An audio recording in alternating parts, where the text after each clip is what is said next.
थकित को शांति का वचन भाई भगत सिंह के द्वारा मार्च 12। अब ध्यान रखना, क्योंकि यहोवा ने पवित्र स्थान का भवन बनाने के लिए तुझे चुन लिया है। पहला इतिहास 28 अध्याय का 10 पद। दाऊद ने पलिश्तियों का अनुकरण किया था और परमेश्वर के संदूक को एक बैलगाड़ी पर चढ़ा लिया था। ऐसा करने से पहले उसने याजकों और लेवियों से सलाह नहीं ली थी। इसके बजाय उसने अपनी सेना के कप्तानों और अधिकारियों से सलाह ली थी। उस घटना के दौरान उज्जा ने संदूक को छुआ और वह तुरंत मर गया।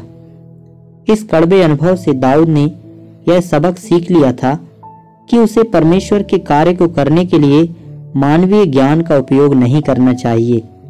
हम परमेश्वर की प्रकट इच्छा के प्रति निहित आज्ञाकारिता से छुटकारा नहीं पा सकते हैं। हम परमेश्वर के वचन को बदल नहीं सकते हैं या परमेश्वर की पद्धति से बेहतर विधि नहीं खोज सकते हैं।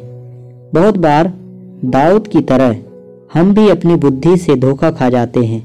हमें अपने बाइबल ज्ञान पर इतना भरोसा है कि हम प्रार्थना में पर्याप्त समय व्यतीत किए बिना प्रचार करने के लिए आगे बढ़ते हैं।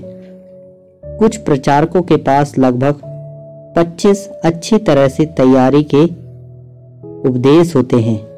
वे एक पल की सूचना पर उनमें से एक के साथ तैयार हो सकते हैं। परिणाम स्वरूप उन्हें प्रार्थना की आवश्यकता महसूस नहीं होती है। वे कुछ भारतीय पत्नियों की तरह हैं जो चतुराई से पिछले दिन के बचे हुए चावल का उपयोग कर सकती हैं। उसमें इमली का रस और अन्य सामग्री मिलाकर सुबह के नाश्ते के लिए स्वादिष्ट इमली भात बना सकते हैं। मेहमान सोचेंगे कि यह ताज़ा पका हुआ है, जबकि यह वास्तव में पिछले दिन का बचा हुआ भोजन है। उसी तरह से ये उपदेश बहुत ही वाक्यपटुता से उपदेश दे सकते हैं और यह आभास दे सकते हैं कि उनके संदेश ताज़ा हैं, जबकि वे केवल पुराने उपदेश हैं और प्रभु की नज़र में भूसी की तरह हैं। हमें अपने ज्ञान पर निर्भर नहीं रहना चाहिए, बल्कि हर अवसर पर उसका उचित संदेश प्राप्त करने के लिए प्रभु की ओर नए सिरे से देखना चाहिए। यही ईश्वरीय आदेश है। इसी तरह हमें अपने निजी जीवन, घरेलू जीवन और कलीसिया के जीवन के सभी मामलों के लिए ईश्वरीय व्यवस्था को खोजना होगा। हर मामले में जब तक हम अपनी योजनाओं से मुक्त नहीं हो जाते, तब तक हम अपने लिए परमेश्वर की स्वर्गीय योजना का पता नहीं लगा पाएंगे। बाद में हम देखते हैं कि यहोवा को दाऊद को अरोना के खलिहान में दूसरी बार लाना पड़ा, क्योंकि वह बहुत शीघ्र उस पाठ को भूल गया जो परमेश्वर ने उसे सिखाया था। हम सभी भूलने की बीमारी से पीड़ित हैं, लेकिन जिन लोगों की स्मरण शक्ति अच्छी होती है, वे भी परमेश्वर द्वारा सिखाए गए पाठों को बहुत शीघ्र भूल जाते हैं। इसलिए परमेश्वर हमें बार बार स्मरण दिलाते रहते हैं।